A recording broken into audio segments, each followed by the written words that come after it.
आमतौर पर coaching centres की मनमानी को लेकर जो सबसे ज्यादा शिकायत देखने को मिलती है वो है बेलगाम फीस। लेकिन अब इस पर भी सरकार ने ब्रेक लगा दिया है। सरकार के निर्देश के मुताबिक कोचिंग सेंटर्स हर कोर्स की ट्यूशन फीस फिक्स करेंगे। कोर्स के दौरान फीस में कोई इजाफा नहीं किया जा सकता है।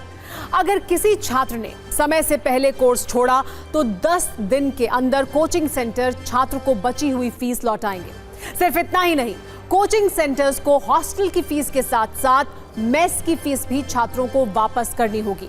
और अगर किसी सेंटर की ज्यादा फीस वसूलने की शिकायत मिली तो उसका रजिस्ट्रेशन रद्द किया जाएगा। सरकार की गाइडलाइंस के मुताबिक कोचिंग सेंटर्स को नियम और शर्तों के उल्लंघन पर भारी जुर्माना भी देना होगा।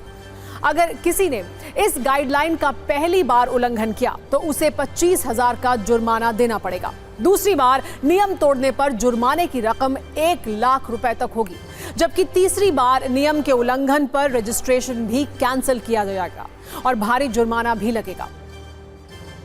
अब हम आपको यह भी बताते हैं कि आखिर कोचिंग सेंटर्स पर सरकार को ऐसी सख्ती क्यों करनी पड़ी, तो इसे भी समझ लीजिए।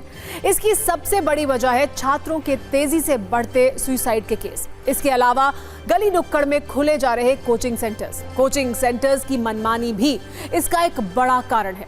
साथ ही साथ जो कोचिंग सेंटर्स छोटी छोटी दुकानों की तरह खोले जा रहे हैं, उनमें सुविधाओं की कमी की वजह से भी सरकार को इस तरह के कदम उठाने पड़े हैं। और अब बात करते हैं विकास की, सत्ता की बात करते हैं, जिसमें आज का दिन भारत के लिए बहुत बड़ा दिन है। दुनिया की सबसे बड़ी एयरक्राफ्ट कंपनियों में से एक बोइंग ने भारत में बड़ा निवेश किया है।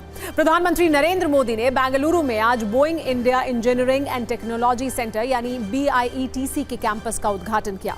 ये कॉम्प्लेक्स बेंगलुरु के केम्पेगौड़ा अंतर्राष्ट्रीय हवाई अड्डे के पास देवनहल्ली में है। 43 एकड़ में फैले इस कैंपस में बोइंग ने 1600 करोड़ रुपए का निवेश किया है। यह अमेरिका के बाहर बोइंग का सबसे बड़ा निवेश है। इस खास मौके पर प्रधानमंत्री मोदी ने Boeing India engineering and technology centre के कैंपस का निरीक्षण किया। उन्होंने कहा कि यह परिसर भारतीय प्रतिभा में दुनिया के विश्वास को मजबूत करता है। एक दिन भारत इसी कैंपस में भविष्य के विमान डिजाइन करेगा। अब ये make in India, make for the world, इस संकल्प को सशक्त करता है। ये कैंपस भारत के टैलेंट पर दुनिया के भरोसे को और अधिक मजबूत करता है। आज का ये दिन इस बात को भी सेलिब्रेट करता है कि एक दिन भारत इस फैसिलिटी में एयरक्राफ्ट ऑफ द फ्यूचर को भी डिजाइन करेगा।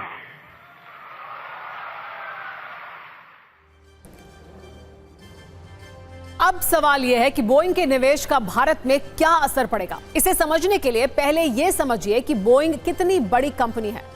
बोइंग दुनिया की सबसे बड़ी एरोस्पेस कंपनी में से एक है।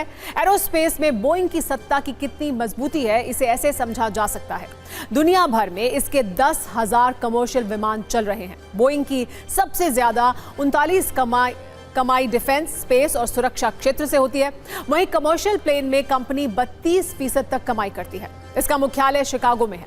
कंपनी के दुनिया भर में करीब 1,40,000 कर्मचारी हैं। इतना ही नहीं, अक्टूबर 2023 तक बोइंग का मार्केट कैपिटल लगभग 8,22,000 करोड़ रुपए तक पहुंच गया था। ये कंपनी हवाई जहाज, एयरक्राफ्ट, रॉकेट, उपग्रह, दूरसंचार उपकरण और मिसाइलों के डिजाइन, निर्माण से जुड़े प्रोडक्ट्स भी बेचती है। यानी एक ऐसी अंतर्राष्ट्रीय कंपनी जो फाइटर जेट से लेकर कमर्शियल प्लेन तक बनाने में माहिर है। आपको फिर से याद दिला दें कि बोइंग ने भारत में 1600 करोड़ रुपए का निवेश किया है। दूरगामी भविष्य का टारगेट यह है कि यहां न सिर्फ भारत के लिए बनने वाले विमान के कल पुर्जे बने, बल्कि विमानों की डिजाइनिंग भी यहां हो सके। बोइंग का भारत से कनेक्शन समझने के लिए आपको कुछ तस्वीरें भी आइए दिखाते हैं। आपको वीडियो दिखा रहे हैं जो हम, ये वीडियो C-17 ग्लोबमास्टर का है। दुनिया में भारत के लोग कहीं फंसे हो या फिर सैनिकों को बड़े पैमाने पर एक साथ युद्ध सामग्री भेजनी हो या विदेश में प्राकृतिक आपदा के दौरान राहत भेजना हो, C-17 ग्लोबमास्टर हर वक्त तैनात रहता है।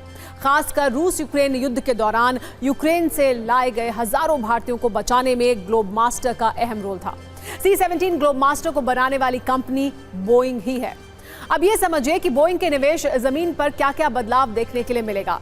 अभी तक बोइंग भारतीय सेना को C-17 कैरियर एयरक्राफ्ट और पेट्रोलिंग एयरक्राफ्ट की सप्लाई करता रहा है। बोइंग से खरीदे गए विमानों के कलपुर्जे तक अमेरिका से आते थे, लेकिन यहां निवेश होने से अब उनका निर्माण भी यहीं होगा, यानी देश में।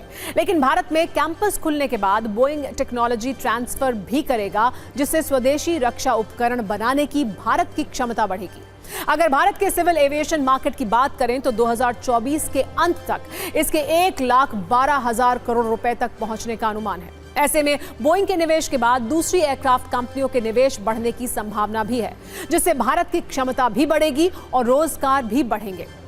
वैसे आपको यह भी बता दें कि बोइंग ने 2015 में टाटा बोइंग एरोस्पेस लिमिटेड का गठन किया था, जो जॉइंट वेंचर में अपाचे हेलीकॉप्टर के कुछ पुर्जों का निर्माण करता है। वैसे आपको यह भी बता दें कि भारत बोइंग के लिए एक बड़ा मार्केट भी है।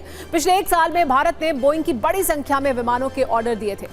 एयर इंडिया ने फरवरी 2023 में बोइंग को 220 विमानों का ऑर्डर दिया था। अकासा एयरलाइंस ने भी बोइंग को 150 विमानों का ऑर्डर दिया था। वैसे आपको यह भी बता दें कि बोइंग 107 साल पुरानी कंपनी है। 1903 में जब राइट ब्रदर्स ने पहली बार उड़ान भरी तो अमेरिका के कारोबारी विलियम ई बोइंग के मन में विमानों को तैयार करने वाली कंपनी की शुरुआत करने का ख्याल आया। 1916 में उन्होंने एरो प्रोडक्ट्स नाम से कंपनी बनाई। करीब 1 साल में इसका नाम बदलकर बोइंग एयरप्लेन कंपनी रखा गया, जो आज दुनिया की सबसे बड़ी एरोस्पेस कंपनी है। वैसे 2018 में बोइंग की क्रेडिबिलिटी पर सवाल भी उठे। 2018 में इंडोनेशिया और 2019 में इथियोपिया में हुए विमान हादसों में 346 लोगों की मौत हुई। इन घटनाओं के बाद बोइंग के 737 मैक्स विमान करीब 20 महीने तक उड़ान नहीं भर पाए थे, जिसके बाद कंपनी ने इनके फ्लाइट कंट्रोल सिस्टम के सॉफ्टवेयर में बदलाव किए और फिर इस मॉडल की उड़ानें एक बार फिर शुरू हुई। ऐसे आज बेंगलुरु में बोइंग के इंडिया कैंपस की शुरुआत के अलावा पीएम मोदी ने बोइंग सुकन्या की भी शुरुआत की। इसका उद्देश्य देश भर में लड़कियों को बढ़ते विमानन क्षेत्र में स्कॉलरशिप देना है। बोइंग सुकन्या के जरिए लड़कियों को साइंस, टेक्नोलॉजी, इंजीनियरिंग और मैथ्स यानी स्टेम में करियर बनाने में मदद के लिए 150 जगह पर स्टेम लैब बनाए जाएंगे। इतना ही नहीं, जो लड़कियां पायलट की ट्रेनिंग लेना चाहती हैं उन्हें छात्रवृत्ति भी दी जाएगी।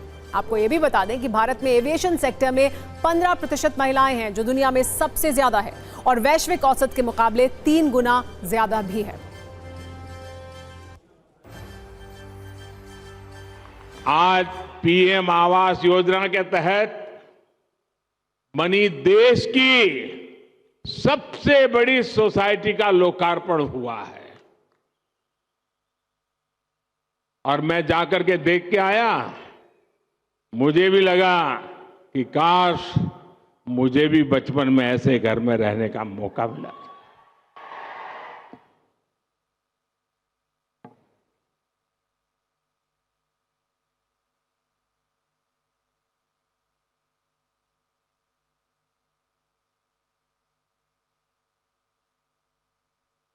ये चीजें देखता हूं,